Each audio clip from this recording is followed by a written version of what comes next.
Haleluya, puji Tuhan. Kita berjumpa kembali di dalam program kesaksian yang akan membuka wawasan kita di dalam pemahaman tentang Tuhan Yesus Kristus, bagaimana kuasa Tuhan yang dinyatakan kepada berbagai orang di berbagai pelosok, bahkan sampai ke ujung dunia. Dan di sini membuktikan bahwa Tuhan Yesus adalah Tuhan seluruh bangsa. Jadi, kenapa dia Tuhan seluruh bangsa? Yang pertama, dia mengasihi seluruh bangsa. Yang kedua, dia maha kuasa. Jadi dia bisa menjangkau dari selatan sampai utara, dari timur sampai ke barat. Itulah pembuktian bahwa dia maha kuasa. Dan kalau hanya seorang manusia, dia tidak mungkin bisa menampakkan diri berulang-ulang dan berkali-kali di berbagai tempat, dengan berbeda situasi, dan juga berbeda orang, dan berbeda respon, dan dengan cara yang berbeda-beda, ya, tidak sama. Itu menunjukkan bahwa Tuhan Yesus itu Tuhan yang maha kuasa. Kalau dia caranya sama terus dari utara sampai ke selatan, dari timur sampai ke barat caranya sama, nah saya ragu. Karena apa? Karena bukan berarti ada kemungkinan itu hanya di karang-karang, ya. Karena kalau Tuhan yang benar dengan tempat yang berbeda, dengan waktu yang berbeda, dengan orang-orang yang berbeda, dengan cara yang berbeda, dengan sesuatu yang bisa membuka mata kita bahwa dia adalah Tuhan yang maha kuasa, dia adalah Tuhan yang maha pengasih, dan dia maha mencintai, dia sangat mencintai semua manusia. Tidak peduli apapun latar belakangmu. Sekalipun Anda dompet kosong, Tuhan tetap sayang. Tuhan Yesus tetap mengasihi hidupmu. Karena firman-Nya di dalam Matius 11 ayat 28, marilah kamu yang letih lesu dan berbeban berat, ya, bukan hanya dompet kosong, letih, lesu, berbeban berat, itu aku akan memberikan kelegaan kepadamu. Luar biasa, kasih-Nya sangat tidak terukur. Itulah Tuhan yang benar, ya. Dia mengasihi semua bangsa. Dia tidak pilih-pilih. Oh, kalau dari Israel aku tolong karena Israel itu umatku. Tidak, semua manusia diciptakan sama Tuhan Yesus kok. Jadi dia cinta. Makanya di dalam Yohanes 3 ayat 16 jelas dikatakan, karena begitu besar kasih Allah akan dunia ini, sehingga ia mengaruniakan anaknya yang tunggal, supaya setiap orang yang percaya padanya tidak binasa, melainkan beroleh hidup yang kekal. Nah, jadi karena begitu besar kasih Allah akan dunia, jadi satu dunia, ya, bukan hanya untuk satu bangsa.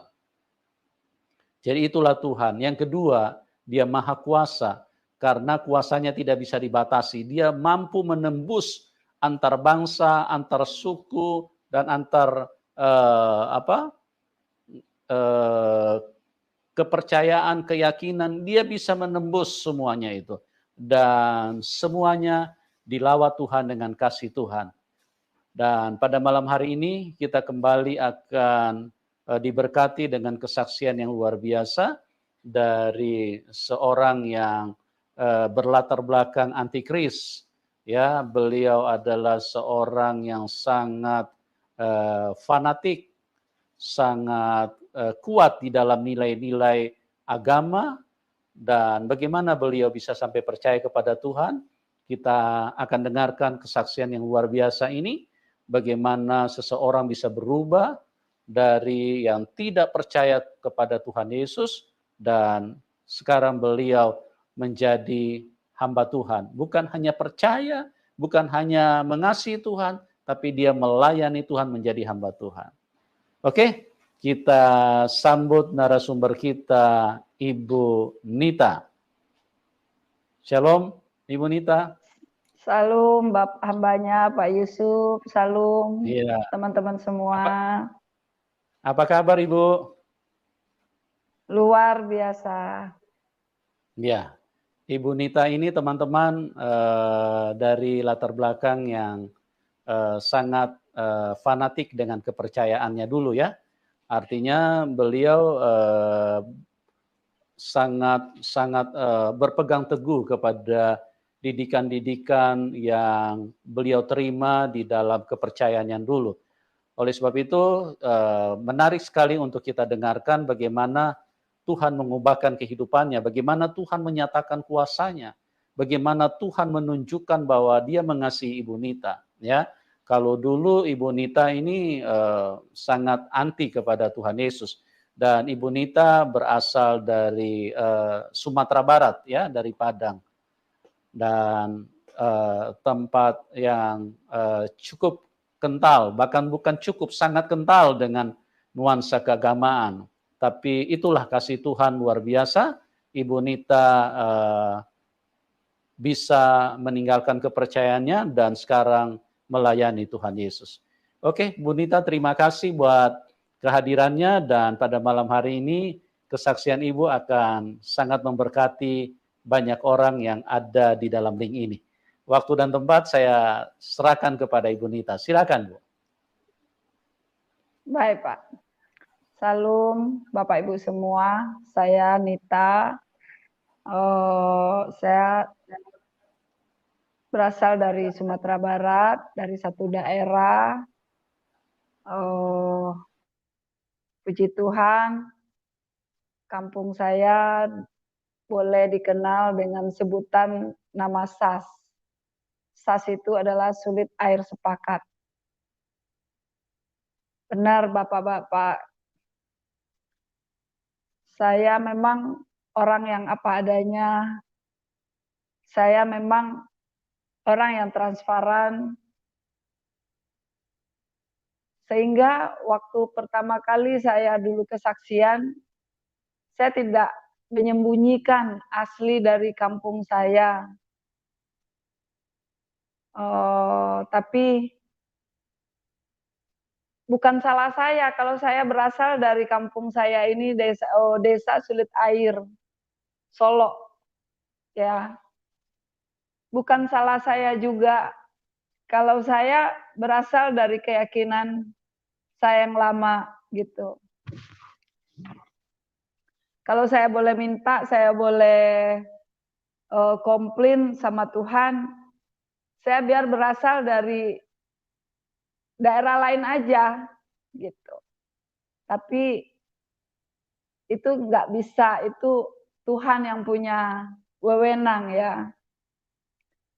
Kenapa saya berbicara seperti ini? Karena saya dibilang mencemarkan nama kampung saya yang selama ini nama kampung saya itu cukup besar, cukup berperan di bangsa ini, bahkan ke bangsa-bangsa. Tapi Tuhan kita yang sekarang adalah Tuhan yang transparan, Tuhan yang apa adanya, dan itu sudah melekat di pikiran saya, di hati saya, sejak saya sebesar biji sesawi di dalam rahim ibu saya. Kejujuran, kepolosan, keaslian itu sudah ada dalam hidup saya. Sebagaimana Yesus hidup. Jadi Bapak Ibu, memang saya berasal dari beragama sebelumnya, beragama Islam, karena saya dari Padang. Saya nggak bisa sembunyikan karena identik Padang itu adalah beragama Islam. Waktu masih kecil, saya dididik dengan keyakinan yang apa adanya, yang orang kampung saya terima dari ustadz-ustadz, dari guru besar. Didikannya ya waktu kecil, baca Al-Quran, berlomba-lomba baca Al-Quran, menghafal ayat-ayat pendek, harus tahu bacaan sholat. Yaitu didikan yang dari Pak Ustadz saya. Paling mengaji tajwid, panjang pendek, bagaimana mengaji, itu yang saya pelajari dari masih kecil. Sampai saya dewasa, saya bertumbuh dengan didikan cara kampung, dengan didikan adat istiadat. Saya bertumbuh sampai saya dewasa, saya dijodohkan dan saya menikah sampai 2 anak. Namun pernikahan saya berhenti berjalan sampai 2 anak. Setelah saya punya anak kedua, saya bercerai dengan suami saya pertama, dengan suami yang dijodohkan. Saya sempat single parent 5 tahun, lebih kurang. Saya bertemu dengan suami saya sekarang, yaitu Pak Edi. Memang ada darah Chinese. Waktu itu suami saya ini beragama Buddha, karena menikah dengan saya ke Islam. Namun di pertengahan jalan dia kembali lagi ke Buddha. Sampai suatu saat saya waktu hamil anak kedua dari suami yang ini, artinya anak keempat. Kalau anak saya sekarang ini anak keempat ya dari suami sekarang ini, bersama suami ini. Waktu saya hamil lagi sedang ngidam, lagi sedang berat-beratnya, karena puji Tuhan setiap hamil saya selalu mabok. Hamil 0 sampai 5 bulan, 6 bulan itu saya pasti mabok berat. Jadi waktu sedang hamil berat-beratnya, suami saya berkata, ngomong sama saya, yang menurut kamu Islam dengan menurut kamu Buddha dengan Kristen bagus mana, gitu. Jadi waktu itu suami saya ini dia sudah ke Islam waktu menikah dengan saya, tapi berjalannya waktu dia balik lagi ke Buddha, gitu. Nah setelah dia di Buddha itu tiba-tiba dia bilang sama saya, menurut kamu Kristen dengan Buddha bagus mana? Saat itu saya seperti disambar petir dan saya bilang, kenapa kamu bilang Kristen? Kenapa kamu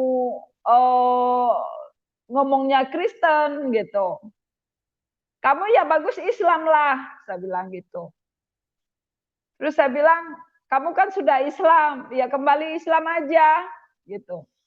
Kata suami saya, kalau Islam saya nggak mungkin ya, gitu.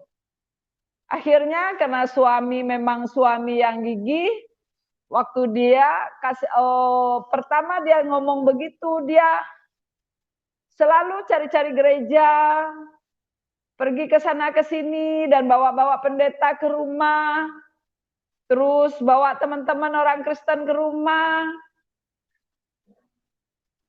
Yang menurut saya waktu itu yang dia ajak itu orang-orang Kristen yang orang beragama Kristen, bukan pengikut Yesus gitu. Ya sekarang saya tahu kalau pengikut Yesus sama Kristen itu saya bisa beda. Tapi kalau dulu bagi saya luar dari Islam itu semua Kristen gitu.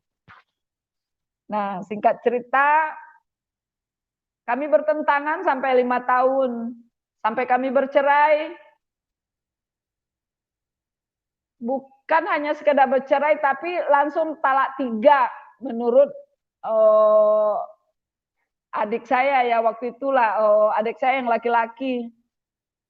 Karena menurut keyakinan dulu itu kalau sudah Kristen katanya, kalau udah berbeda itu katanya sudah zina. Jadi nggak ada namanya talak 1, talak cerai 1 atau talak 3 itu nggak ada bedanya, udah zina katanya begitu. Singkat cerita, kami bercerai selama 5 tahun bertentangan. Kami bercerai, namun perpisahan kami yang tidak lama itu mungkin lebih kurang 3 bulan lah ya.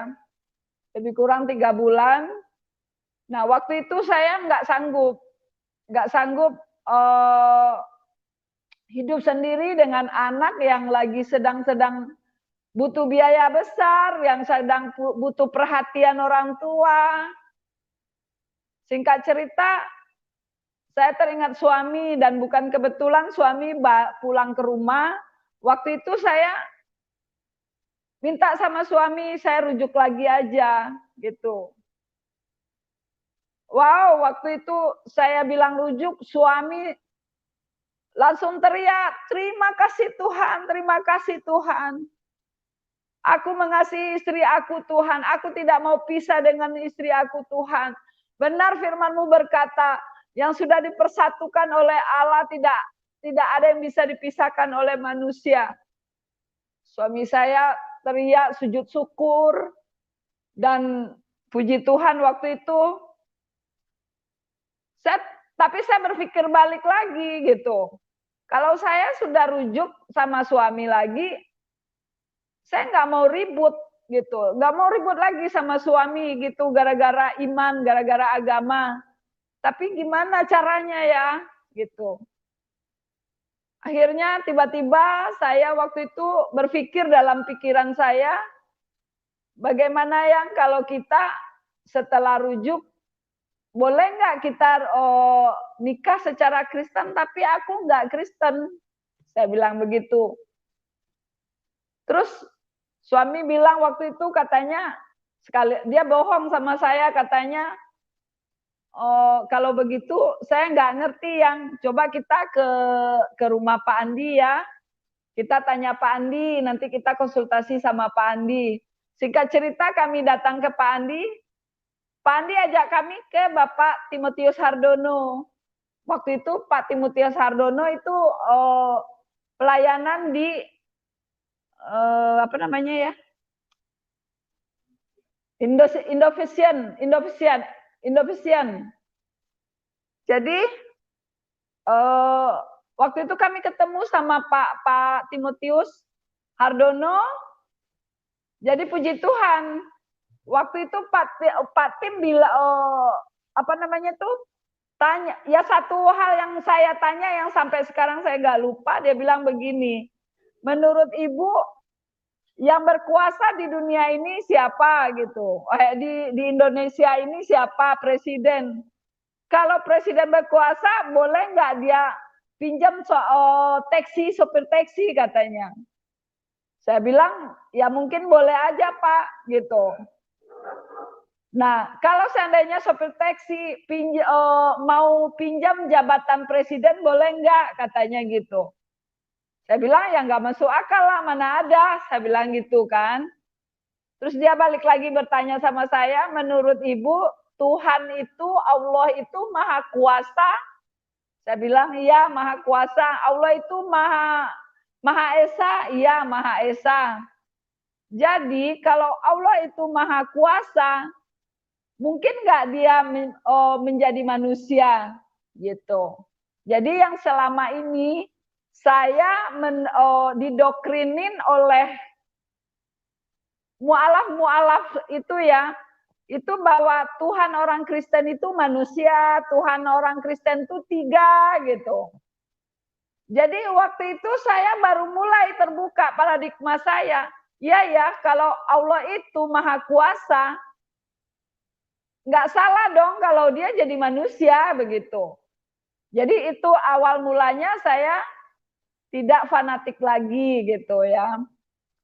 Sampai setelah berjalannya waktu, suami saya kalau ke gereja ajak saya nggak nolak lagi, saya nggak ribut lagi. Suatu saat ada seminar suami istri di Puncak di Hotel Yasmin, saya diajak. Nah, waktu di Hotel Yasmin ini, itulah permulaan pertama kali saya mendengar dan saya mau masuk waktu suami saya ibadah gitu.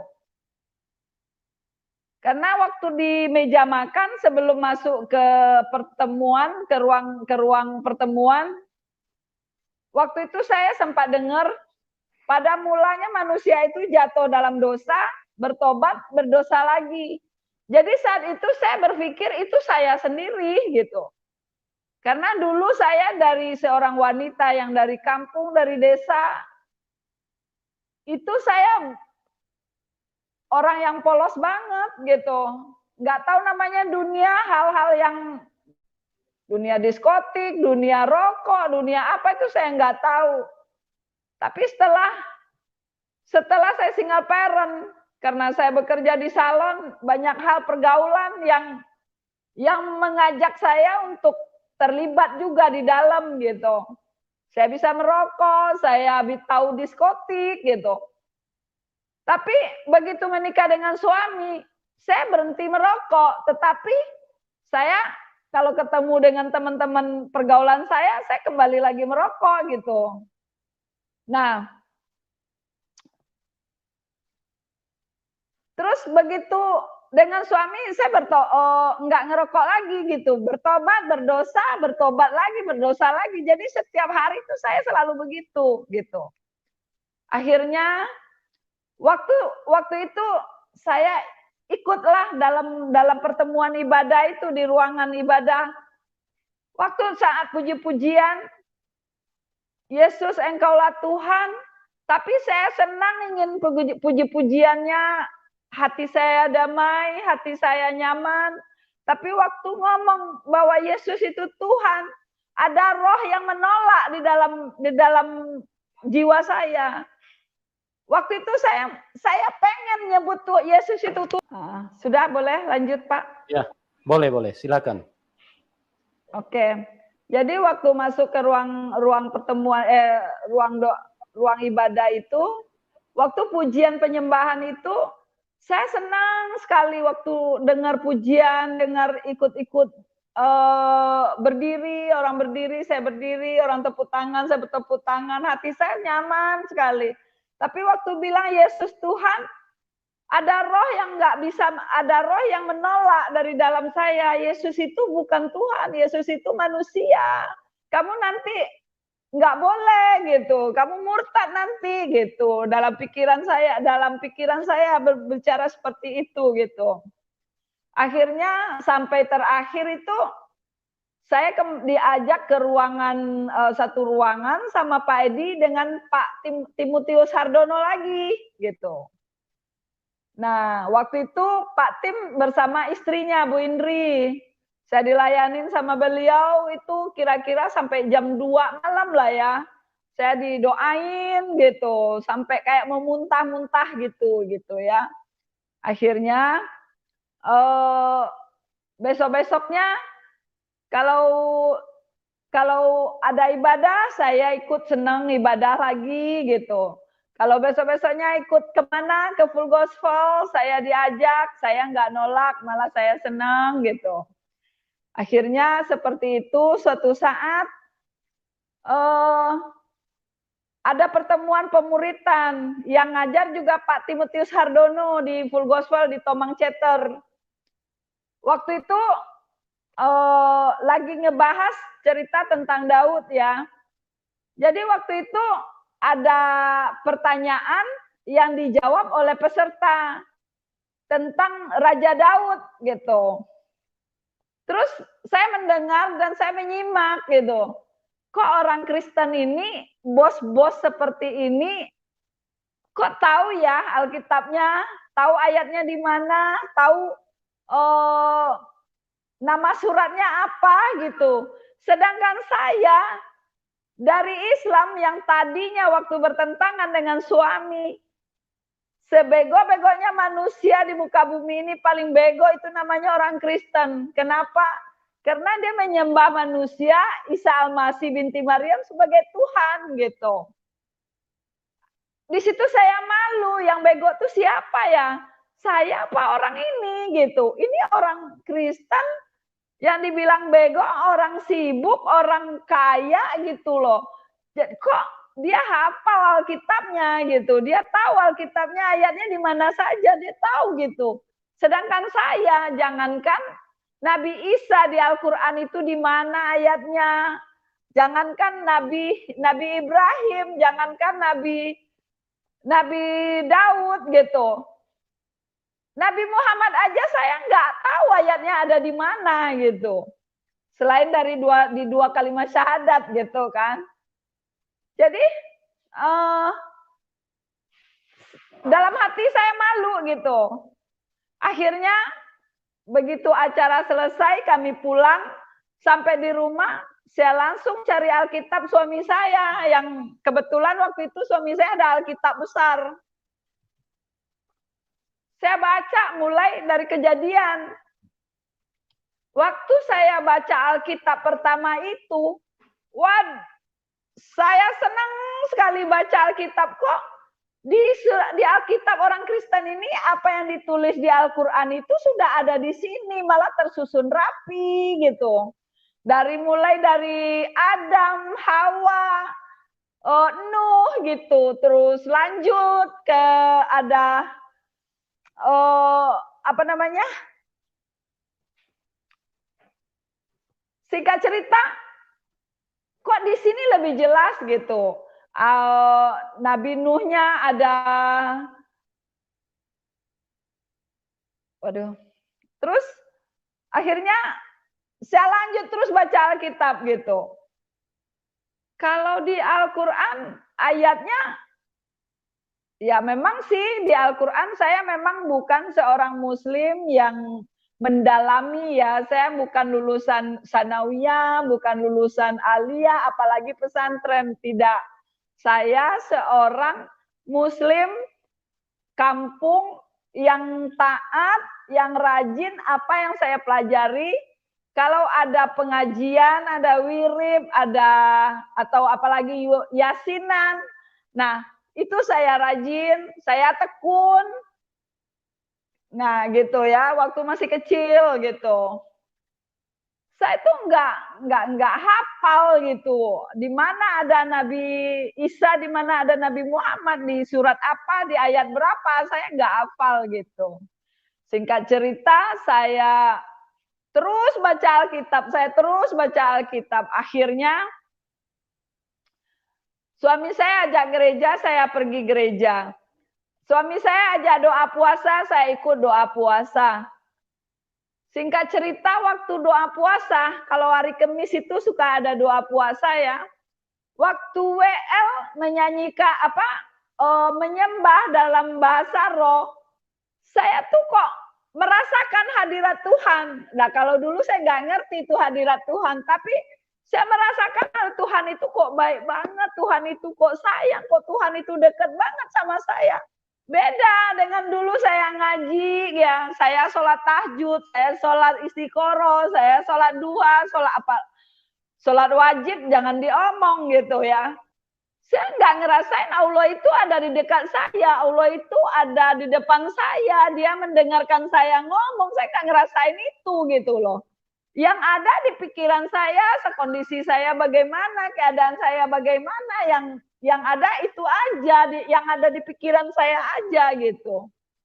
Nah, saya ngebedain seperti itu waktu bahasa roh itu. Singkat cerita, sampai di rumah saya tanya suami, yang kalau ada bahasa laba-laba itu ayatnya di mana ya gitu. Suami saya ngakak ketawa. Katanya itu bahasa Tuhan yang katanya gitu. Jadi itu nggak ada ayatnya. Tapi kalau kamu mau, kalau kamu senang, kamu minta aja sama Tuhan Yesus, katanya gitu. Akhirnya saya minta itu namanya bahasa roh gitu. Singkat cerita malam itu saya berdoa, saya minta itu namanya bahasa roh gitu ya. Akhirnya saya terus ngikutin kegiatan-kegiatan. Saya nggak tahan lagi, saya langsung minta dibaptis gitu.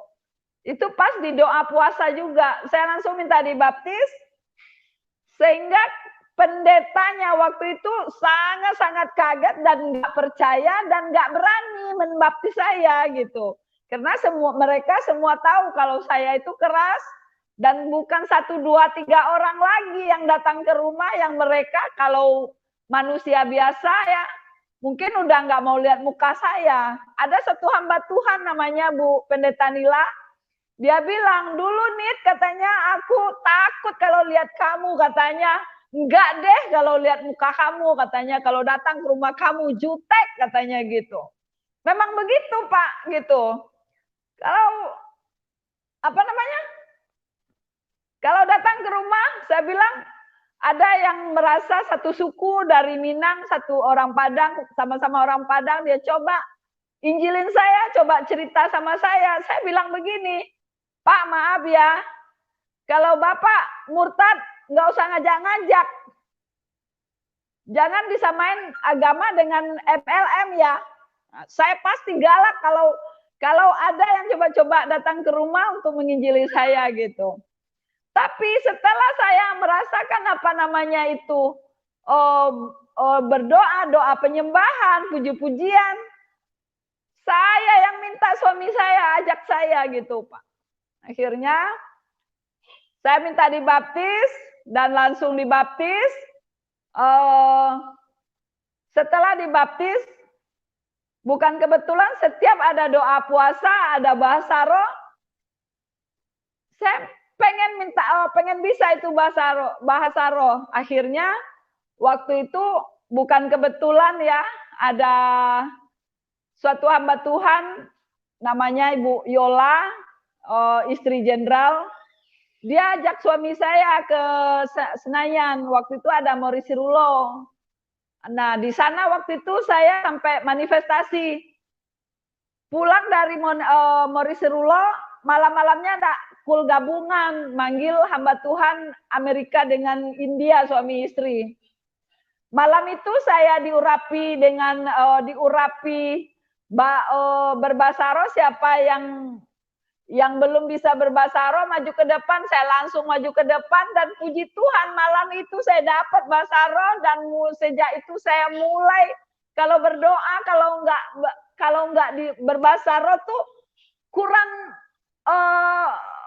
rasanya tuh nggak gimana gitu. Akhirnya waktu saya di rumah kalau berdoa berbahasa roh, pertama kali saya berbahasa roh di rumah berdoa, hari itu pun dijawab sama Tuhan. Bukan kebetulan waktu itu ada seorang kakek-kakek yang sudah 8 tahun sakit stroke, dan istrinya sudah tua sekali memang, suami istri. Saya tuh rindu menjadi berkat bagi beliau. Waktu itu saya berdoa, Tuhan, tapi saya berdoa dalam roh. Tuhan, saya pengen bantu si Mbah gitu ya. Puji Tuhan, habis berbahasa roh, habis berdoa, baru bilang amin. Ada anak Tuhan datang ke rumah, ketok-ketok pintu saya. Katanya dia dikirim oleh Tuhan, disuruh Tuhan ke rumah saya karena dia ada berkat mau berbagi, tapi Tuhan suruh ke rumah saya, dia bilang begitu. Akhirnya ya itu satu jawaban bagi saya waktu berdoa berbahasa roh. Nah, singkat cerita, berjalannya waktu terus saya mengalami yang namanya Tuhan itu, mujizat-mujizat yang luar biasa. Saya mengalami keajaiban-keajaiban. Akhirnya waktu itu tanpa saya sadari, dan saya memang fokus sama Tuhan dan tidak melihat ke belakang. Saya terus berjalan, saya terus semangat dalam Tuhan. Ada pelayanan di gereja, saya terus aktif di gereja. Singkat cerita, sudah mulai terbaca dan tercium oleh tetangga. Akhirnya saya diusir pertama, terus dapat 3 bulan, pindah, diusir lagi, dapat 3 bulan, dapat sebulan apa 2 bulan, sebulan saya diusir lagi. Singkat cerita, setiap ada pengusiran, setiap ada pengusiran itu ada pembelaan buat saya gitu. Nah, puji Tuhan ya, itu yang membuat saya yang tidak tidak takut dan tidak gentar apapun yang terjadi pada hidup saya, karena Tuhan itu ada buat saya gitu. Saya merasakan banget Allah Immanuel itu benar-benar terjadi dalam saya, dalam hidup saya sampai saat ini gitu. Nah, singkat cerita, dengan sukacita, dengan gembira hati gitu, saya punya kerinduan untuk memberitakan ini kepada orang tua saya, keluarga saya di kampung gitu. Akhirnya bukan kebetulan saya dapat kasih karunia menikmati. Saya pulang kampung gitu ya.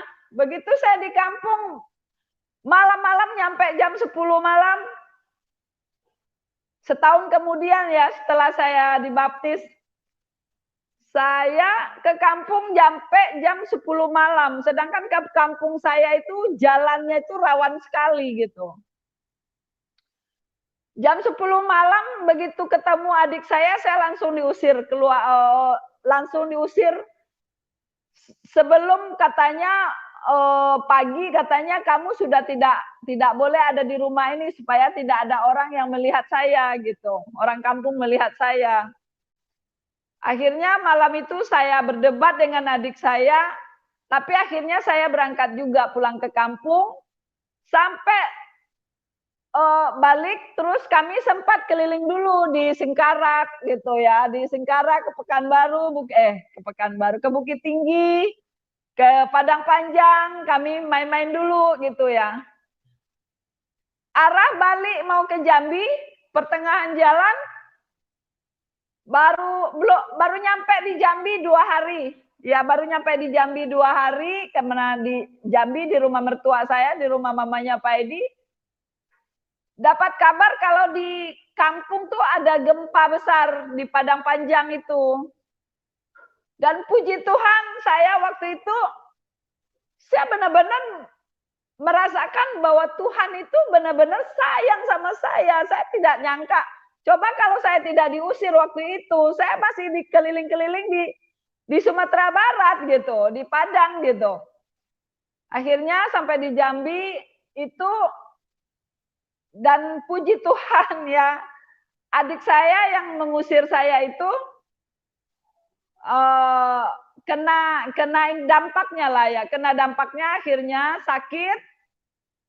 sakit, terus waktu sakit itu dia merasa berdosa sama saya, merasa bersalah sama saya. Akhirnya dia telepon saya, suruh saya balik ke kampung. Dan puji Tuhan dengan kejadian itu, orang kampung, tetangga semua merasa bersalah memang gitu. Dibilang adik saya kualat sama saya atau apalah gitu kan. Akhirnya saya pulang ke kampung dan di situ sempat orang-orang kampung saya, tetangga saya itu nanya-nanya, apatah bedanya? Katanya kok kamu sekarang di Kristen kamu bilang Kristen bagus katanya. Padahal dulu kamu waktu di Islam paling bagus katanya. Sekarang kok kamu bilang Kristen bagus, apa bedanya? Gitu. Ya saya apa yang ditanya saya jawab gitu. Apa yang saya alami dan apa yang saya terima dan apa yang saya baca di Alkitab, saya jelasin gitu. Dan puji Tuhan mereka nggak alergi gitu. Sampai saat kemarin saya bertemu dengan Bapak Yusuf waktu saya kesaksian di YouTube, saya merasa orang kampung saya itu bahkan ketua SAS-nya sendiri sudah telepon saya. Memang beliau menganjurkan saya balik lagi ke Islam gitu. Tapi saya udah pegang teguh di Islam, saya udah tahu keselamatan, kenapa saya harus balik, kan begitu. Akhirnya saya bilang, saya jelasin, bagi saya Yesus sudah ada, saya nggak berani lagi ke tempat yang lain, yang tidak jelas, saya bilang gitu. Ya puji Tuhan ya vakum aja, mereka nggak komunikasi lagi dengan saya. Tapi nggak ada masalah dengan saya gitu. Nah sehingga sampai saya kesaksian waktu bulan Juli itu Pak Yusuf, itu dibongkar mereka sakit lagi. Rupanya ada yang belum mendengar dan belum tahu. Mereka marah gitu. Pak Yusuf, gimana suaranya? Jelas, jelas Bu. Jelas. Jelas ya. Ya, iya bulan Akhirnya, 7. Iya. Akhirnya waktu habis kesaksian itu bukan kebetulan anak keponakan saya, anak adik saya yang tadi usir saya yang di kampung itu kan sudah meninggal itu. Mau menikah anaknya gitu. Dan anak ketiga anaknya ini dekat sama saya dan boleh dibilang saya lah pengganti mamahnya gitu. Waktu dia menikah, saya di blok untuk pulang kampung. Akhirnya saya nggak pulang. Bukan kebetulan adiknya seumuran dengan beda 2 tahun, jadi menikahnya tidak lama, beda sebulan aja Pak Yusuf. Akhirnya waktu adiknya menikah, karena waktu kakaknya menikah, saya nggak boleh pulang di blok. Kalau saya pulang, itu pernikahan digagalkan. Akhirnya adiknya menikah, dia bela-belain supaya saya bisa pulang, nggak pakai adat gitu. Karena Pak, kalau di kampung itu, karena kalau tanpa dihadiri oleh penghulu itu pernikahan gagal gitu, karena begitu adatnya gitu. Iya Bu. Penghulunya bukan penghulu pernikahan Pak Yusuf, penghulu adat gitu. Akhirnya waktu keponakan saya yang adiknya menikah namanya, agak usah saya sebutkan lah namanya. Akhirnya dia pilih tidak pakai adat. Saya pulang ke kampung. Nah, ada satu keponakan saya, anak dari uni saya yang paling tua, anak kakak saya yang paling tua, itu dia yang paling tidak bisa menerima. Padahal dulu sebelum kejadian aku kesaksian itu Pak Yusuf, keponakan saya ini nggak ada masalah dengan perpindahan iman saya ini gitu.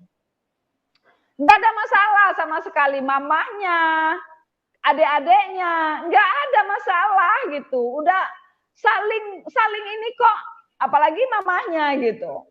Tapi yang entah bagaimana, karena memang dia orang belakangan memang dia banyak di kampung ya, nggak tahu dapat omongan apa, nggak tahu caranya iblis lah, pokoknya cara iblis lah ya. Akhirnya dia menolak. Waktu saya pulang ke kampung itu, dia kalau lihat saya tuh giginya berkecut itu, sepertinya pengen mukul saya gitu.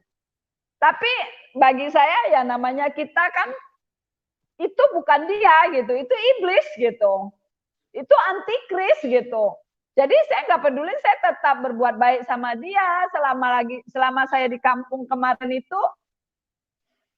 Saya pegang cucian, saya cuciin bajunya dia gitu. Tetap saya cuciin bajunya karena kita kalau kekeluargaan itu dekat ya Pak Yusuf. Jadi memang kalau berkunjung itu nanti di rumahnya tuh kita seperti di rumah sendiri, nyuci ya dicuciin bajunya semua gitu. Jadi pas di kampung saya seperti memang saya minta caranya Roh Kudus memampukan saya gitu untuk tidak terpancing dengan kondisi mereka yang tidak bisa terima saya itu gitu. Akhirnya waktu di sana dari beberapa keluarga besar datang ke rumah, alasannya sih bantu-bantu masak ya, kerjasama gitu ya. Mereka itu ada yang menjauh, ada yang buang muka sama saya gitu. Ya nggak masalah. Waktu itu saya nggak masalah Pak Yusuf. Namun gitu, pas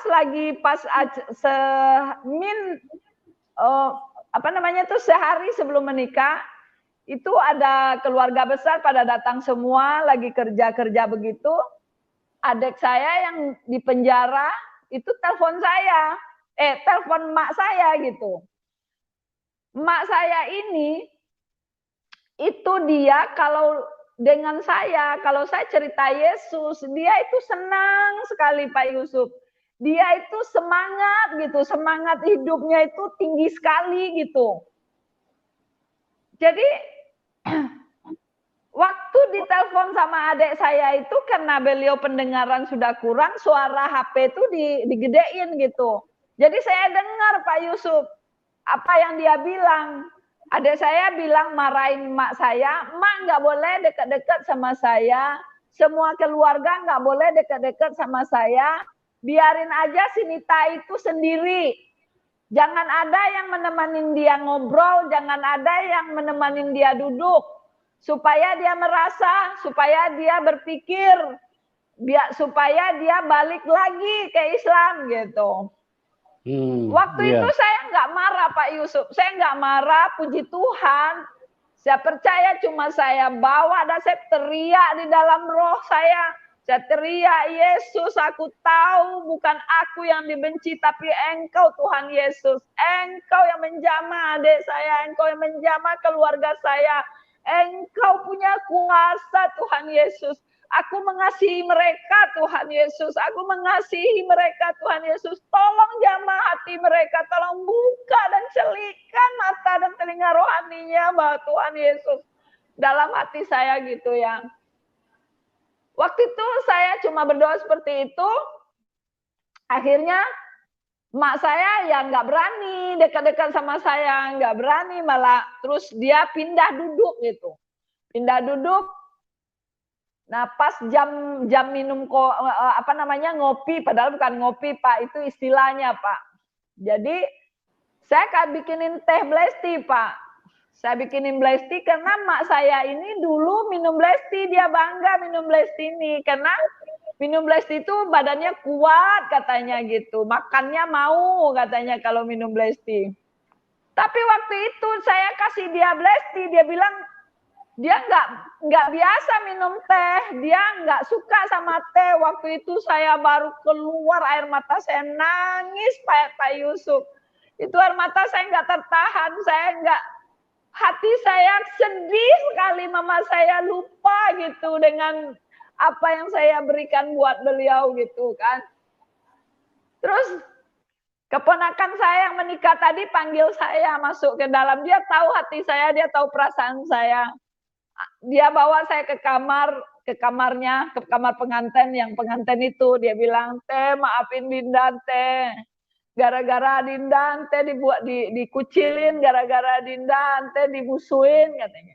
Nggak apa-apa nak, kamu tenang aja, teh nggak apa-apa kok, biasa teh mah, saya bilang gitu. Kamu tenang aja, kamu berbahagia aja, kamu mau jadi pengantin, nggak boleh banyak mikir, saya bilang begitu. Ya tapi enggak gak tega teh, lihat ante digituin, katanya gitu kan. Gak apa-apa nak, yang penting kamu bahagia. Gitu kan, akhirnya udah aku terhibur juga dengan reaksi keponakan saya itu kan. Akhirnya ya sudah, terus jalan terus, waktu pas hari pengantin semakin banyaklah keluarga yang datang gitu. Tapi di situ mereka mulai berubah, mulai dekat, mulai mau ngobrol sama saya, malah nyaman katanya kalau ngobrol sama saya gitu. Kalau namanya kalau lagi rame-rame, lagi berkumpul begitu ya Pak Yusuf, biasa ya kalau keluarga, saudara gitu ya, lagi kerja, lagi bantu-bantuin gitu, ada yang salah-salah ngomong, terus ada selek, ada salah-salah paham gitu. Terus saya dengan polosnya, dengan tulusnya selalu menengahi mereka gitu. Dan puji Tuhan, mereka senang, mereka merasa ada solusi, mereka ada satu hal, pokoknya yang tadi mau ribut, gak ribut gitu. Jadi mereka liatin saya, terenang-terenang saya begini. Kok orang bilang katanya orang kafir tuh begini begono katanya. Tapi aku lihat kamu nggak gitu katanya. Kalau ngomong sama kamu kok enak katanya. Kok enak di telinga katanya, enak di hati katanya gitu.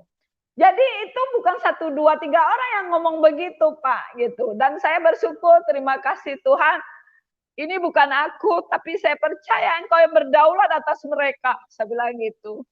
Engkau tahu benar Tuhan, aku mengasihi mereka, Engkau tahu banget aku dekat sama keluarga Tuhan, gue bilang.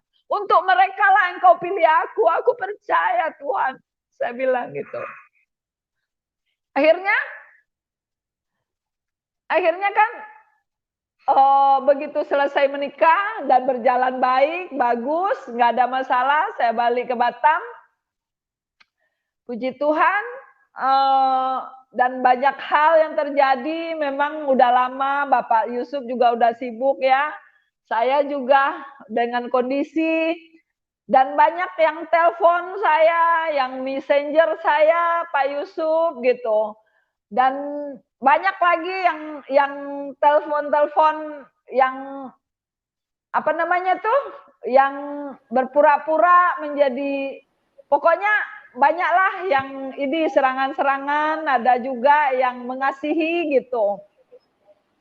Singkat cerita berjalannya waktu dan saya juga punya usaha lagi down gitu ya, lagi ini juga, dan sampailah kemarin Pak Yusuf, kemarin ibu saya jatuh terus ditiban tangga Pak Yusuf. Akhirnya tapi tidak apa-apa, Bu. Ya, untung ibu saya ini badannya kan kecil. Jadi cuma tangannya aja yang kena. Badannya masuk ke kolong apa namanya lemari itu gitu. Nah, saya sedih kan, saya mau pulang kampung. Saya bilang sama Pak Edi, yang aku pulang aja ya. Saya takut bukan apa-apa, saya takut nyesel, takut nggak bisa temu lagi, namanya udah tua ya. Akhirnya, tapi keluarga yang lain sudah lebih dulu pulang gitu. Ya jujur sih dalam hati saya supaya saya nggak pulang gitu Pak, supaya nggak didahuluin saya gitu. Nah akhirnya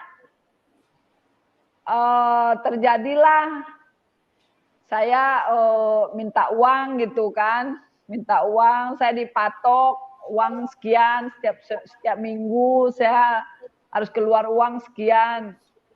Nah, sejujurnya kondisi saya memang lagi down banget, keuangan saya lagi buruk banget gitu. Nah, nggak ada usaha kan, kos-kosan saya kan tutup, terus saya kalau dipatok saya bilang kalau dipatok sekian setiap minggu saya nggak bisa karena memang nggak ada usaha, saya bilang, dan saya juga nggak punya tabungan, saya bilang gitu. Terus gini aja deh, saya bilang saya bawa aja Mak ke sini, saya di sini apa namanya tuh, kalau bisa saya bawa ke sini, saya bisa lihat kalau sekedar uang, kayaknya tuh saya nggak puas gitu Pak Yusuf gitu. Akhirnya nggak boleh sama adik saya katanya. Pokoknya nggak boleh lah ibu saya diajak gitu. Singkat cerita ibu saya ini masih sakit, masih lemah, malah tambah lemah gitu. Akhirnya yang udah di kampung itu ribut lah antara mereka, udah pecah lah Pak Yusuf gitu, ribut. Akhirnya saya pulang ke kampung gitu. Nah, saya kan pikirkan ibu saya kan nggak ada yang jaga di kampung. Saya udah komitmen dari sini, paling tidak aku 15 hari di kampung gitu. Sampai di kampung, saya nyampe hari Senin subuh sekali gitu. Subuh saya masuk di rumah, saya langsung doa untuk ibu saya. Waktu saya doain, saya bilang saya Nita, saya bilang ini, ibu saya langsung semangat, langsung duduk, langsung ingat gitu kan. Langsung seneng gitu kan. Udah saya urus, saya kasih makan, saya ini, sehingga waktu itu kakak saya yang pertama itu kan memang kondisi badannya juga udah, dia punya tulang kejepit, Pak Yusuf, jadi pincang gitu. Jadi sebenarnya beliau juga nggak sanggup ngejaga ibu gitu. Akhirnya malam itu suruh tidur sama saya. Karena mama ini nggak bisa tidur katanya, ngerang terus kalau malam, nggak mau makan, minum aja nggak masuk. Akhirnya sama saya dirawat gitu Pak Yusuf ya. Saya kemarin bulan Maret kemarin kan saya drop, saya sakit. Nah, saya tuh rawat ibu saya seperti saya dulu pengen dirawat bagaimana kan begitu. Akhirnya ibu saya tuh senang, mulai beransur-ansur gitu, mulai mau makan. Hari ketiga Pak Yusuf, hari kedua channel apa? Nggak ada jaringan di kampung gitu. Saya nggak bisa telepon-teleponan.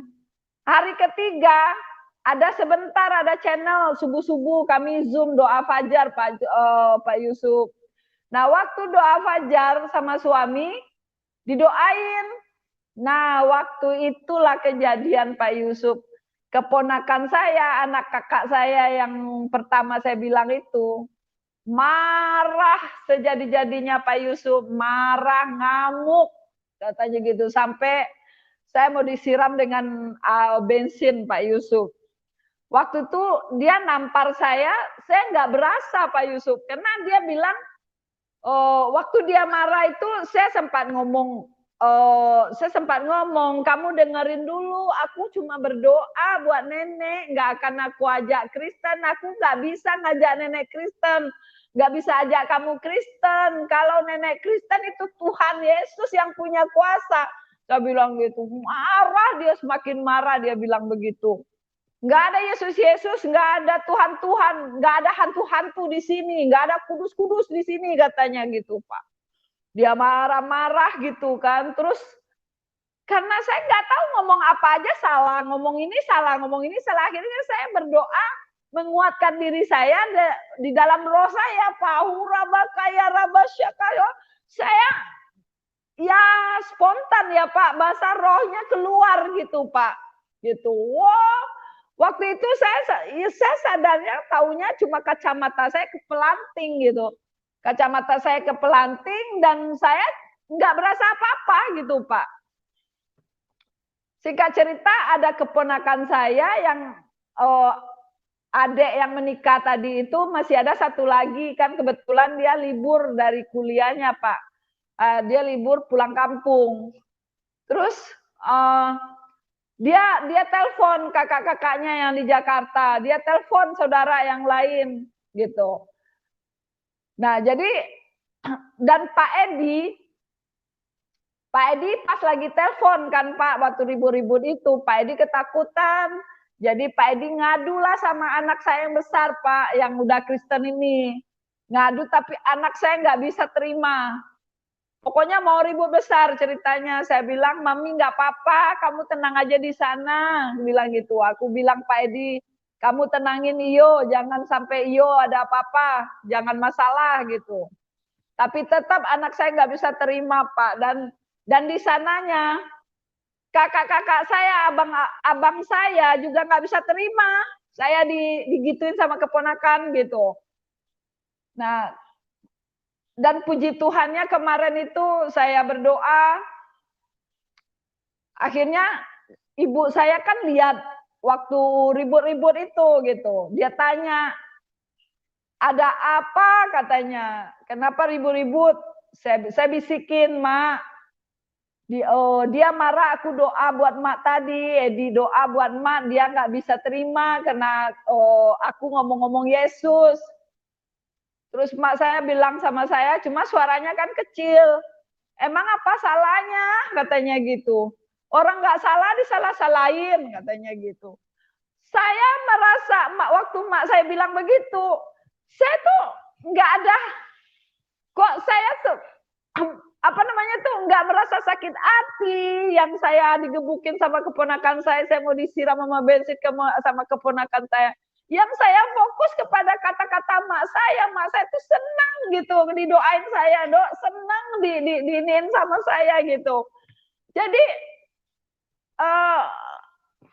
Akhirnya saya berdoa, Tuhan Yesus, saya percaya Tuhan Yesus, keponakan saya Daus adalah untuk Engkau, Irap untuk Engkau Tuhan Yesus. Saya bilang, Mas saya untuk Engkau, saya bilang. Keluarga saya untuk Engkau, saya cuma kata-kata itu aja yang bisa saya katakan Pak Yusuf. Yang namanya sakit hati itu enggak ada Pak Yusuf gitu. Akhirnya saya cuma bilang, Irap buat Engkau Tuhan. Makku untuk Engkau Tuhan Yesus. Daus untuk Engkau Tuhan Yesus. Gue bilang, aku rela kalau Engkau dia Engkau selamatkan Tuhan Yesus. Aku cuma kata-kata itu Pak. Akhirnya berapa hari di kampung ada perubahan, dia yang habis gebukin saya, dia keluar rumah, dia pergi, dan saya nyaman lagi sama ibu saya, sama mak saya gitu. Nah, namun memang saya berhikmat juga ya, saya mau ibadah Pak, mau Zoom nggak bisa, saya mau buka YouTube, jujur sih saya takut gentar juga kalau benar-benar saya disiram bensin gimana gitu kan. Jujur, akhirnya saya tahan. Namun kalau ada waktu, kalau mereka di rumah, saya pergi ke tempat yang terpencil, ada bukit-bukit gitu. Ya puji Tuhan, saya berdoa di situ untuk orang kampung saya di bukit itu, karena di depan rumah saya itu ada bukit, dari bukit itu kelihatan kampung saya itu Pak Separo gitu. Akhirnya saya berdoa, ya kesempatan pula aku berdoa gitu, doa syafaat gitu kan. Akhirnya saya nggak ada ngomong apa-apa, saya nggak pernah cerita gitu sama yang lain-lain, sama teman gitu. Cuma saya bilang, saya share di YouTube aja, di Facebook aja Pak. Kalau saya ada di kampung, saya mencintai kampung saya. Waktu saya bikin video itu, saya baru lihat bibir saya, keponakan saya lihat video saya itu di status saya gitu. Terus dia telepon saya, itu bibir teh bengkak, kenapa teh gitu. Saya lihat benar, bibir saya bengkak. Oh benar ini yang kemarin digebukin, rupanya saya nggak ngerasain apa-apa Pak Yusuf, cuma tegang aja, cuma kenceng aja nih bibir gitu. Tapi itu semakin membuat saya, wow luar biasa, saya bilang gitu. Saya sampai bengkak begini kok nggak ada rasanya gitu Pak Yusuf gitu. Saya bilang, wow, akhirnya jujur Pak Yusuf, setelah lihat bibir saya bengkak itu memang ada takut saya Pak Yusuf, memang ada takut, tapi saya tetap ngomong sama anak saya nggak ada masalah. Akhirnya saya jalanin terus di kampung, saya terus seperti nggak ada masalah, pas saya cuci, saya cuciin baju dia Pak Yusuf gitu. Saya cuciin bajunya semua ya gitu. Akhirnya sepertinya sih merasa bersalah gitu. Pas hari 2 hari sebelum saya balik ke sini, dia udah manggil saya Ante lagi, udah malah justru ada seperti kasih sayang gitulah Pak Yusuf gitu. Udah nanyain saya udah makan apa belum gitu. Akhirnya ya udah saya bersyukur sama Tuhan. Namun anak saya di sini memang tetap nggak bisa terima Pak Yusuf. Dia tetap suruh saya cepat pulang. Saya nggak kepikiran. Saya pulang begitu saya udah berangkat, dia langsung telepon itu sepupunya Pak Yusuf, dia marah-marah sama sepupunya. Akhirnya dia bilang dia putuskan nggak ada keluarga, nggak ada putus, udah nggak ada siapa-siapa lagi gitu. Nah ini yang membuat memang beban doa saya untuk saling menopang, ya topang juga Pak Yusuf doa, saya juga tetap topang Pak Yusuf doa, biar anak saya juga dipulihkan gitu, biar jangan jadi penghalang gitu untuk jiwa-jiwa ya. Nah, ini yang saya, tapi kemarin rupanya kayaknya sih, nggak tahu kejadian yang kemarin itu dibahas lagi di SAS.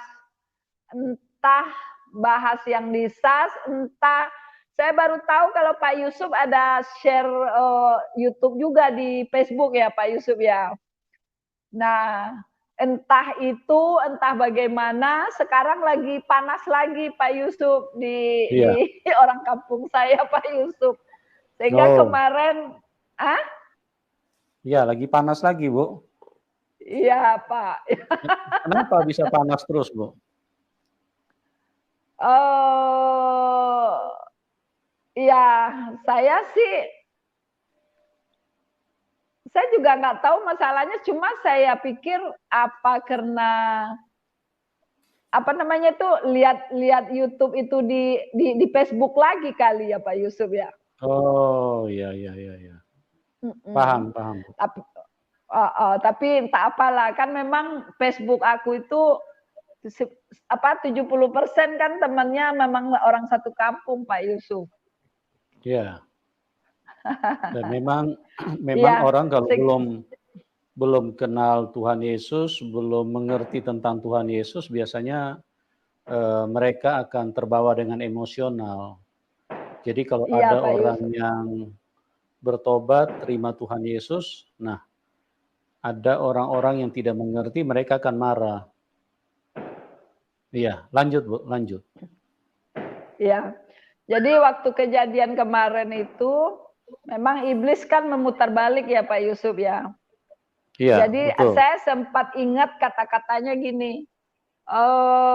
Dia bilang itu doanya itu yang mengkristenkan dia doanya itu yang mengkristenkan. Jadi kita nih berdoa buat mereka itu kristenisasi gitu. Ya, ya cukup sampai di situ Pak Yusuf Iya. kesaksiannya. Dan jujur tadi sih sempat blank. Cuma kena tadi kan jam 4 ya Pak Yusuf ya. Apa jadi Iya. apa enggak ya? Gitu sempat blank saya nih Pak Yusuf nih. Iya. Biasanya ini, ya. Jadi memang kita maksimalkan itu kadang-kadang ini berbenturan dengan ini berbagai hal, Bu. Waktu Jadi ya Pak ya. ya, luar biasa apa yang Ibu Nita alami. Jadi teman-teman, inilah satu perjalanan bagaimana orang yang Ibu Nita seorang yang tidak mengenal Tuhan Yesus, bahkan beliau sangat anti kepada yang namanya kekristenan, tapi Tuhan punya cara tidak bisa dibatasi dengan penolakan pikiran manusia. Jadi pertentangan yang ada di dalam hati manusia ataupun penghinaan yang ada di dalam hati seseorang tidak bisa membatasi kuasa Tuhan, tidak bisa membatasi kasih Tuhan. Makanya kasih itu lebih besar daripada semua kejahatan. Karena kasih itu berasal dari Tuhan. Sedangkan kejahatan itu berasal dari setan. Nah, setan memproduksi kejahatan. Apa saja yang dia produksi di dalam hidup manusia? Dia memasukkan iri hati, pertikaian, pertengkaran, perpecahan, amarah, fitnah, percabulan, roh-roh kenajisan, dan kebencian, bahkan sampai pembunuhan. Itu adalah produk-produk yang paling jitu dimasukkan iblis di dalam hati manusia. Mungkin ada yang tidak percaya, tapi saya mau beritahu kepada teman-teman, memangnya kebencian itu siapa yang memproduksi di dalam hati manusia? Itu ada yang memproduksi, karena sebetulnya manusia tidak suka dengan kebencian, ya. Manusia tidak ada yang suka dengan perkelahian. Manusia tidak ada suka yang namanya percabulan, ya. Artinya hidup dengan pasangan lebih dari satu. Manusia sebetulnya tidak suka. Itu kalau dilihat dari hati kecil atau hati nurani manusia. Tetapi iblislah yang memprovokasi, mendorong manusia, sehingga manusia tanpa sadar, manusia juga tanpa kemampuan untuk melawan itu, maka manusia terikat dan dibelenggu oleh dosa, dibelenggu oleh setan. Kita lihat kenapa manusia padahal sudah begitu banyak iklan disampaikan, jangan narkoba karena narkoba berbahaya. Tetapi hanya masuk telinga kiri keluar kanan, ya, masuk telinga kanan keluar kiri. Ada lagi yang masuk telinga kanan tidak keluar kiri, dia keluar dari hidung. Itulah manusia. Kenapa? Karena manusia terlalu lemah. Jadi Tuhan Yesus itu baik, makanya Tuhan Yesus harus turun ke dalam dunia untuk apa, teman-teman? Untuk melepaskan kita dari tangan setan. Banyak orang salah mengerti. Mereka pikir, ngapain Tuhan capek-capek harus turun ke dalam dunia? Ngapain Tuhan capek-capek harus mati hanya untuk mengampuni dosa? Cukup diampuni saja kan sudah bisa. Ya, Anda tidak mengerti. Itu karena apa? Karena hidupmu sudah tersesat. Karena hidupmu dibutakan oleh ilah zaman. Dibutakan oleh kuasa kegelapan. Iblislah yang menguasai hidup manusia. Tanpa, dengarkan ini, penjelasan di dalam Alkitab ini sempurna. Tanpa manusia minta ampun pun kita sudah diampuni. Ya, Tuhan Yesus turun ke dalam dunia, manusia itu sudah sangat jahat. Jadi, tanpa kita minta ampun pun kita sudah diampuni. Tuhan Yesus mengasihi kita bukan karena kita baik. Bukan karena kita habis beliin makanan buat Tuhan. Bukan karena kita habis ngasih sesuatu buat Tuhan. Tidak. Manusia hidup dengan kejahatan. Dengan amarah, dengan pertikaian, perselisihan, kebencian, fitnah, kemunafikan, bahkan pembunuhan. Itu yang dimunculkan oleh manusia di dalam kegiatan hidupnya sehari-hari. Nah, Tuhan itu datang mengasihi, datang melepaskan kita. Jadi tanpa kita minta ampun pun, bagi orang-orang yang tidak mengerti, bagi teman-teman yang pikirannya dibelenggu dengan setan, saya mau beritahu, tanpa manusia minta ampun pun, ya, Tuhan sudah ampuni. Karena Dia Tuhan yang baik. Kita melihat bagaimana seorang Paulus yang juga pernah membunuh orang-orang yang percaya kepada Tuhan Yesus. Dan dia sedang menyala-nyala di dalam kejahatan. Dia ingin menghabisi banyak orang yang percaya kepada Tuhan Yesus. Tapi Tuhan Yesus datang dan Tuhan Yesus menyelamatkannya. Tuhan Yesus mengasihinya. Jadi saya mau katakan sekali lagi, dengarkan. Anda tidak mengerti. Anda pikir bahwa kenapa untuk mengampuni, untuk menebus dosa saja, untuk mengampuni kok Tuhan Yesus harus mati di kayu salib. Ya, Tuhan Yesus harus berhadapan dengan roh maut. Maut itu adalah iblis. Iblislah yang membunuh manusia sejak semula. Nah, inilah yang Tuhan harus hancurkan kuasa kematian dengan kekudusan, dengan kasih-Nya. Maka kuasa kejahatan, kuasa maut yang mematikan, yang membunuh manusia itu dikalahkan. Makanya tidak ada satupun manusia yang pernah keluar dari kuburan. Catat, dan Anda kalau tidak percaya boleh cari tahu di seluruh dunia. Jangan coba banyak mengomentari yang tidak pantas. Daripada Anda menjadi orang bodoh cuma mengomentari, menjelek-jelekan apa yang disaksikan oleh narasumber, saya hanya mau memberitahu kepada Anda, selidikilah kebenaran itu. Ya, karena tidak pernah ada seorang pun yang pernah keluar dari kuburan. Tapi satu-satunya Tuhan Yesus keluar dari kuburan. Kenapa Dia keluar dari kuburan? Karena Dia mengalahkan maut. Maut dipatahkan, maut dikalahkan. Artinya Tuhan Yesus bangkit dan maut sudah dikalahkan. Jadi orang yang percaya kepada Tuhan Yesus tidak terkunci di dalam kematian, tidak dibelenggu oleh maut, tidak dibelenggu, tidak terkunci di dalam kuburan. Tapi orang yang percaya kepada Tuhan Yesus, karena Tuhan Yesus sudah mengalahkan itu, Tuhan Yesus sudah menang, maka orang yang percaya kepada Tuhan Yesus pun, begitu dia mati, dia hanya pindah tempat. Karena ada kebangkitan, ada kehidupan. Dan Tuhan Yesus itulah kehidupan. Makanya dikatakan, Yohanes 14 ayat 6, akulah jalan, kebenaran, dan hidup. Tidak ada seorang pun dapat datang kepada Bapa kecuali melalui aku. Nah, jelaskan, akulah jalan kebenaran. Ya, akulah jalan. Hanya Tuhan Yesus jalan. Kita mau ke surga pakai apa, teman? Ya, mau jalan tol nggak bisa sampai, paling cuma bisa keliling-keliling, muter-muter, paling di situ-situ saja jalan tol. Mau pakai apa? Jalannya di mana? Tidak ada jalan mau ke surga. Tidak ada yang tahu jalannya. Tapi dia yang turun dari surga 2000 tahun yang lalu, dia membuktikan bahwa dia bukan hanya bicara, bukan hanya ngomong,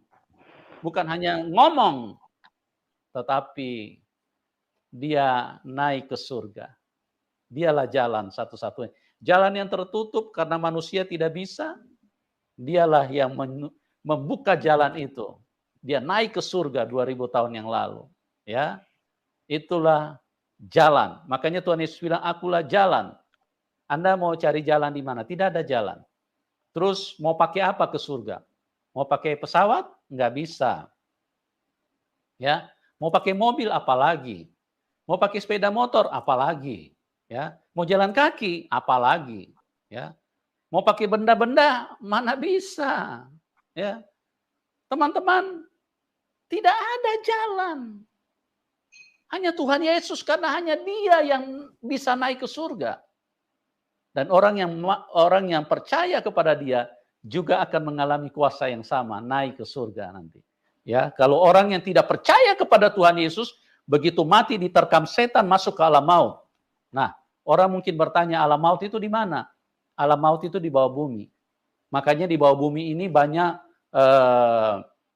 api-api, sumur-sumur api yang seperti kalau gunung meletus itu ya, gunung berapi, itulah sebetulnya mulut daripada ini, sumur-sumur daripada alam maut. Jadi jangan main-main.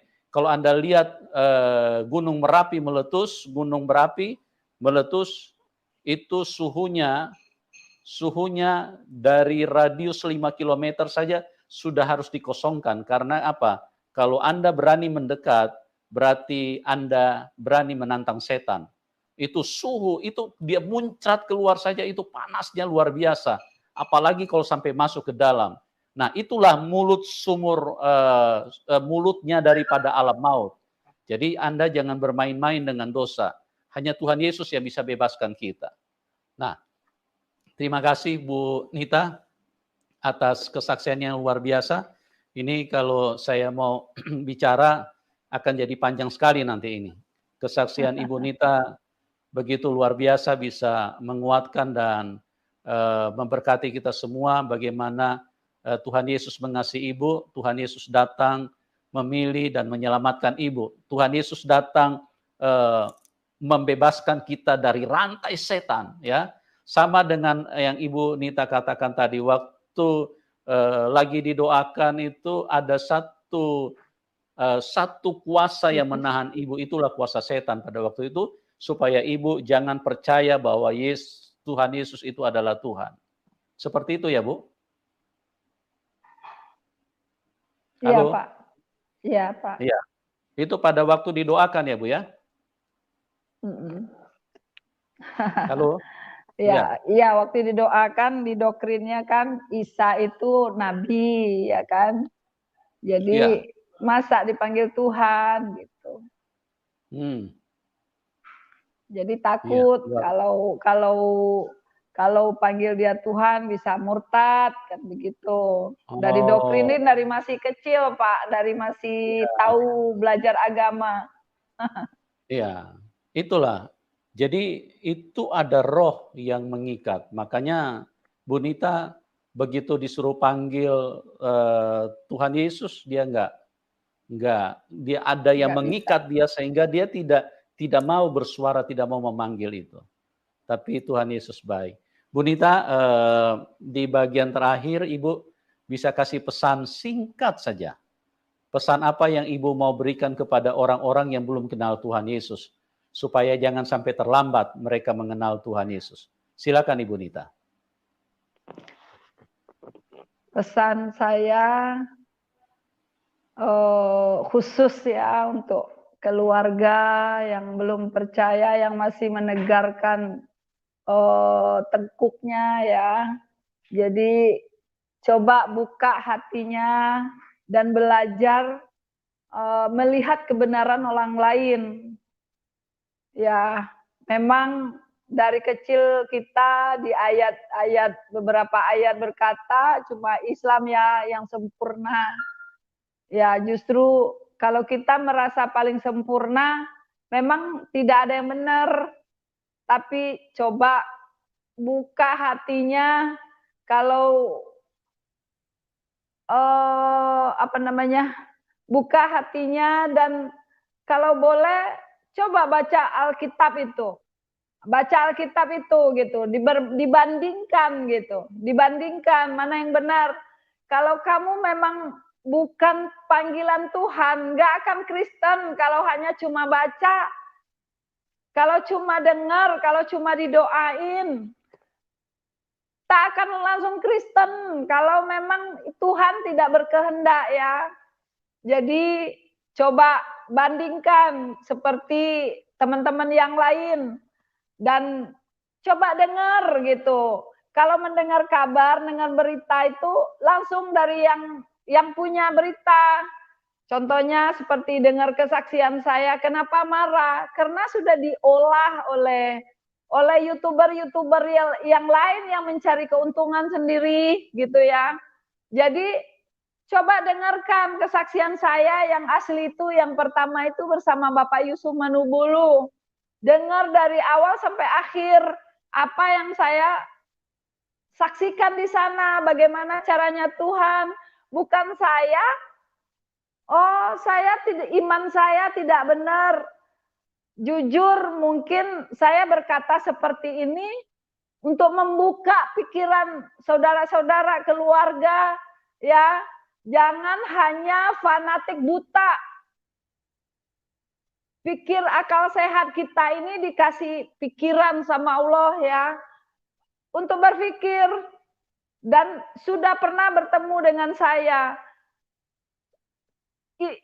Mak saya yang udah tua, yang tidak bisa baca, yang tidak berpendidikan, yang tidak pernah sekolah, mata batinnya, hatinya. Kalau dia ngobrol sama saya, ngobrol sama keluarga di kampung, selalu membanding-bandingkan. Yang sesat senita apa semua yang belum Kristen itu. Gitu ya. Jadi coba jangan pakai pikiran sendiri gitu. Jadi saya sedih, kami seperti ini. Saya sayang sama keluarga saya. Saya bukan anak kecil dan saya bukan orang yang tidak tahu bergaul. Jadi enggak sembarangan gitu, enggak sembarangan menerima kekristenan. Tetapi itu Tuhan Yesus sendiri yang telah memilih saya. Kalau tetangga-tetangga saya yang pernah tahu saya dulu, bagaimana saya perjuangan untuk mempertahankan keislaman saya, bahkan kembali memualafkan suami saya dengan sungguh-sungguh. Itu diingat-ingat gitu ya. Untuk apa saya perang dengan suami saya untuk mempertahankan keyakinan saya? Untuk apa saya ribut dengan suami saya untuk mempertahankan keyakinan Islam saya? Tetapi toh hanya 3 bulan. Tuhan panggil saya sekejap saja 3 bulan dengan 5 tahun bertentangan sampai bercerai. Gitu. Coba pikirkan gitu. Jangan fanatik buta, saudara-saudara keluarga besar. Tidak ada asalkan Islam. Pasti surga terima, tidak ada. Islam itu surga itu bukan miliknya Islam. Surga itu milik yang Maha Kuasa, yaitu Allah yang kami panggil Yesus. Allah itu Maha Suci, Maha Kudus. Kalau hidupnya sholat aja.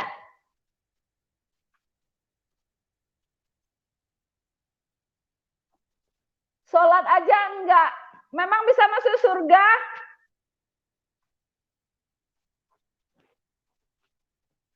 Itu aja Pak Yusuf. Ya, luar biasa.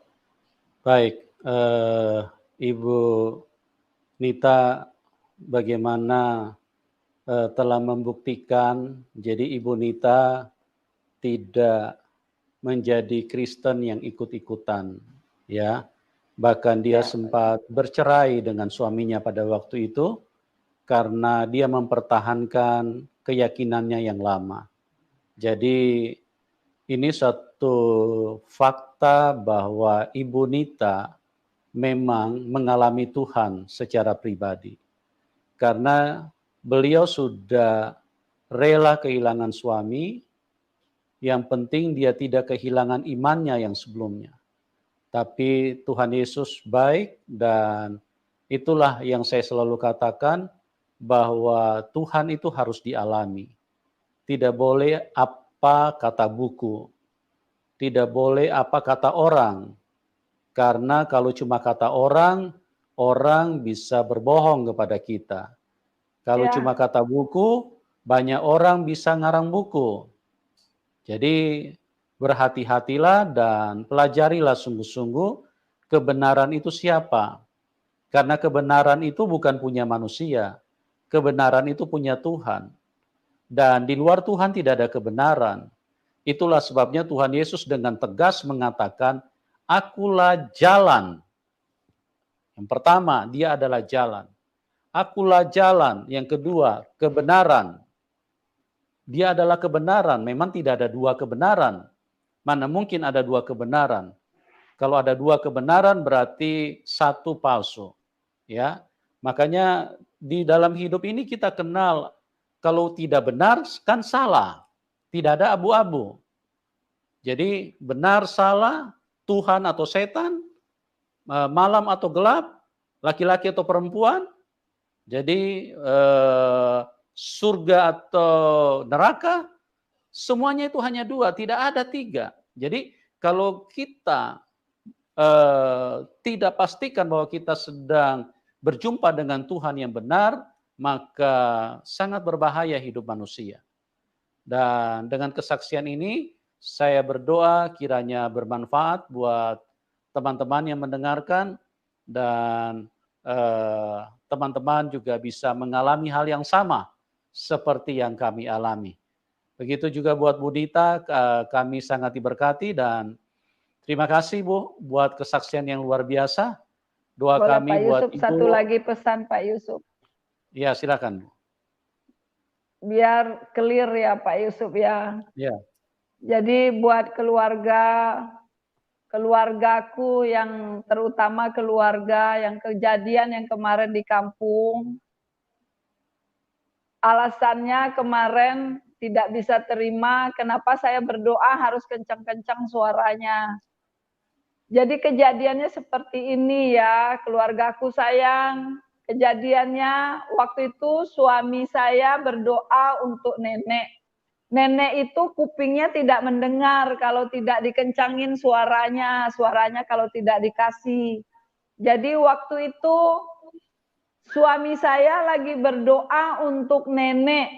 Memang dalam nama Yesus nenek sudah sembuh, dalam nama Yesus nenek sehat.